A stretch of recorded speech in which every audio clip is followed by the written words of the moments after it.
sorak-sorak umatmu menantikan, datanglah segera ya Tuhan, amin datanglah segera.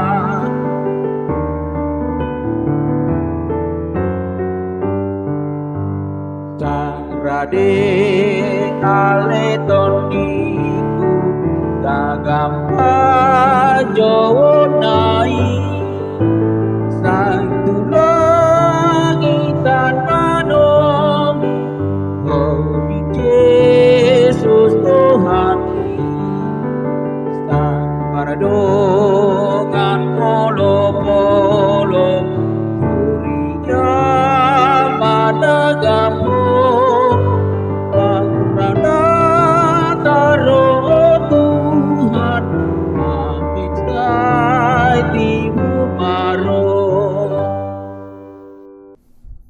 Salam, selamat pagi. Salam sejahtera bagi kita semua. Sebelum kita memulai aktivitas kita pada hari ini, terlebih dahulu kita bersama merenungkan firman Tuhan. Mari kita berdoa. Kasih karunia dan damai sejahtera yang dari Allah Bapa, itulah kiranya melampaui segala akal dan pikiran di dalam Kristus Yesus Tuhan kita. Amin. Bapak, Ibu, saudara-saudari yang diberkati oleh Tuhan Yesus, firman Tuhan untuk kita di hari ini, hari Jumat tanggal 29 Desember 2023, yaitu terambil dari kitab Pengkhotbah pasal 3 ayat 7. Demikianlah bunyinya.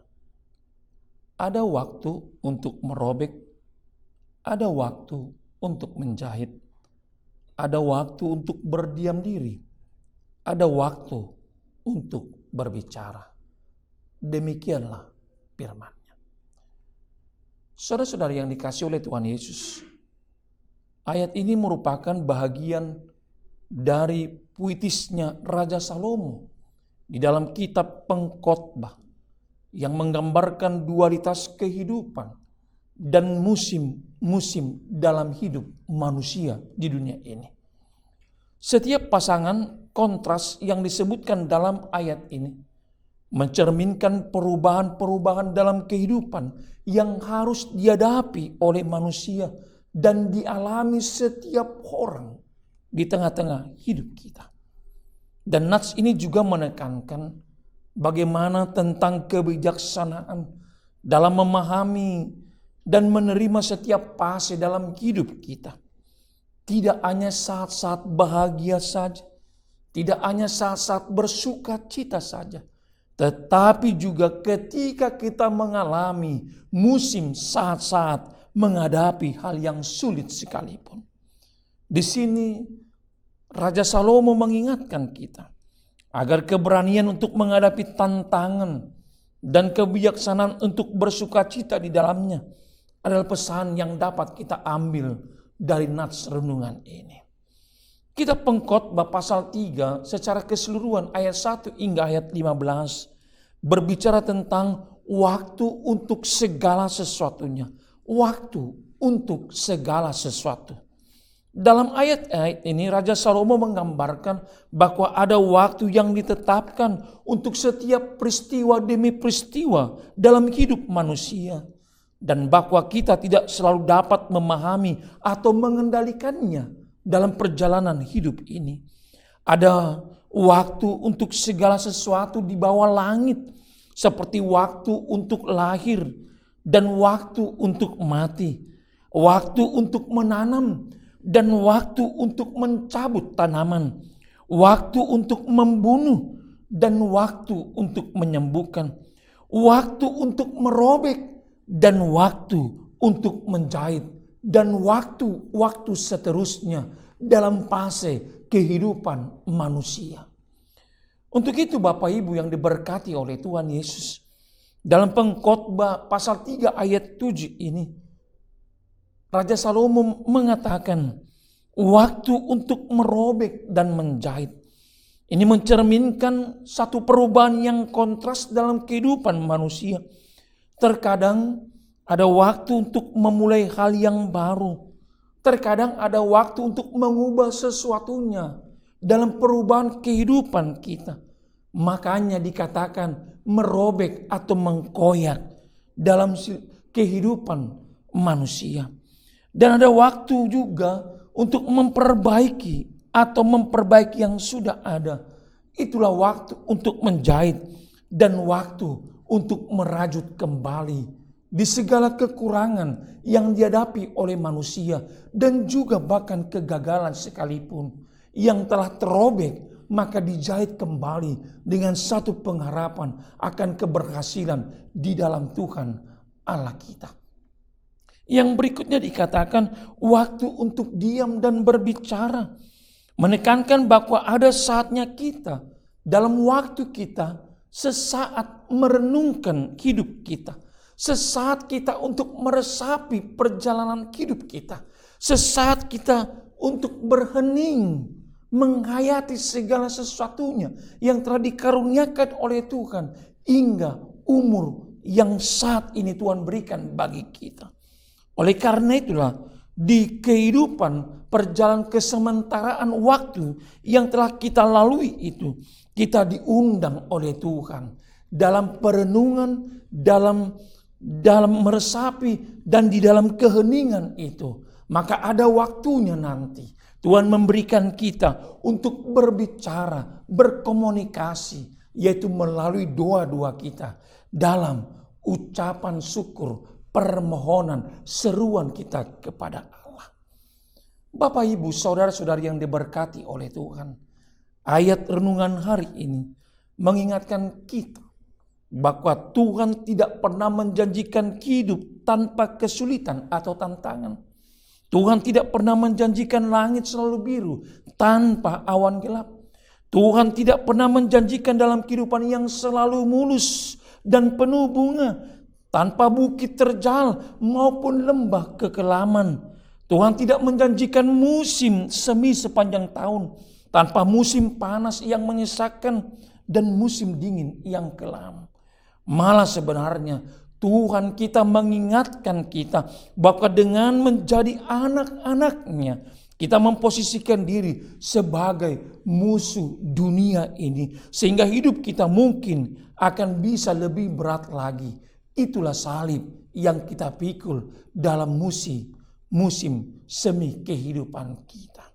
Tetapi saudara-saudari, kita harus perlu mengingatnya dan mencamkan yang Tuhan janjikan adalah dalam hidup kita bahwa Dia tidak akan pernah meninggalkan kita sesaat pun.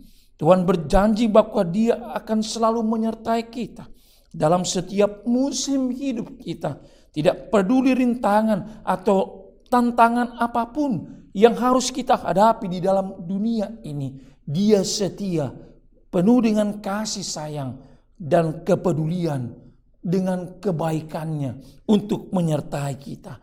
Itulah janji yang kekal yang Tuhan berikan dalam hidup kita.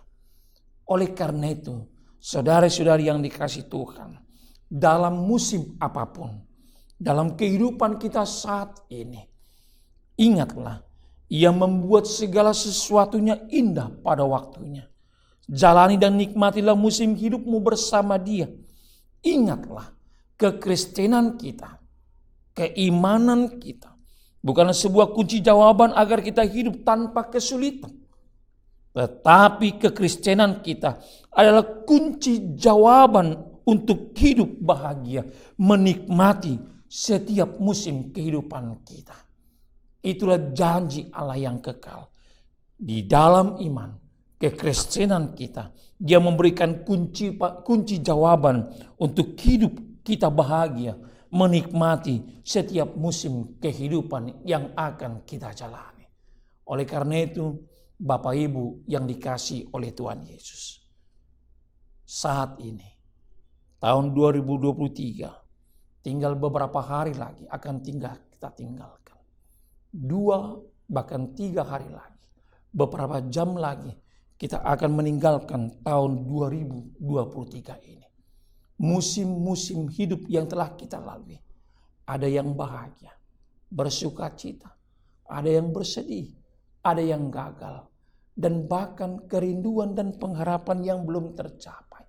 Itulah semua lika-liku kehidupan dalam musim yang telah kita lalui hingga menjelang akhir tahun 2023 ini. Firman Tuhan meneguhkan dan menguatkan kita agar kita dapat hidup menerima kenyataan bahwa hidupmu diatur oleh Tuhan. Hidup kita seluruhnya Tuhan yang mengatur. Dia yang punya dan dialah yang menjadi rancangan terbaik dalam hidup kita. Mari dengan kebijaksanaan dan iman kita, bersama kita yakin dan teguh di dalam iman kita, menampik tahun yang baru di 2024 yang akan datang. Ingatlah, yang terrobek akan dijahitkan kembali, yang terdiam akan berbicara kembali dengan Tuhan untuk mengucap syukur atas keselamatan dan kebaikannya. Amin. Mari kita berdoa. Terima kasih Bapa yang baik atas firman-Mu di hari ini. Tuhan meneguhkan kami. Jika fase-fase musim semi yang kami hadapi dalam hidup ini, terkadang ada yang terrobek, kami mengalami kegagalan, kami mengalami kedukaan, kepedihan, tapi juga kadang ada yang menjahit, menyatukan kembali dalam proses pengharapan kami. Terkadang kami terdiam untuk merenung, mengheningkan akan hidup kami. Tetapi pada waktunya kami akan berbicara. Tuhan berikan untuk mengucap syukur. Agar di akhir tahun 2023 ini kami dapat merenungkan, menghayati, dan juga mengheningkan, menghitung akan kebaikan dan kemurahan Tuhan. Walaupun musim-musim yang telah kami alami, ada yang bersuka cita, ada yang berbahagia, ada yang berduka cita, ada yang bersedih, ada yang gagal dan yang berhasil. Tetapi semua proses hidup kami, pada saat ini firman Tuhan meneguhkan kami, agar kami dapat menerima kenyataan bahwa hidup ini Tuhanlah yang mengatur segala sesuatunya. Kami serahkan hidup kami Tuhan, untuk mengakhiri dan meninggalkan tahun 2023 ini hanya ke dalam tangan pengasihan Tuhan Yesus. Dan izinkan kami untuk memasuki tahun yang baru di tahun 2024. Tahun yang penuh dengan rahmat Tuhan, penuh dengan belas kasihan-Mu, penuh dengan berkat-Mu. Di dalam kasih Kristus kami berdoa dan kami menyambut berkat-Mu. Anugerah Tuhan kita Yesus Kristus, kasih setia Allah Bapa, dan persekutuan Roh Kudus kiranya menyertai dan memberkati kamu sekalian. Amin. Paradongan polopo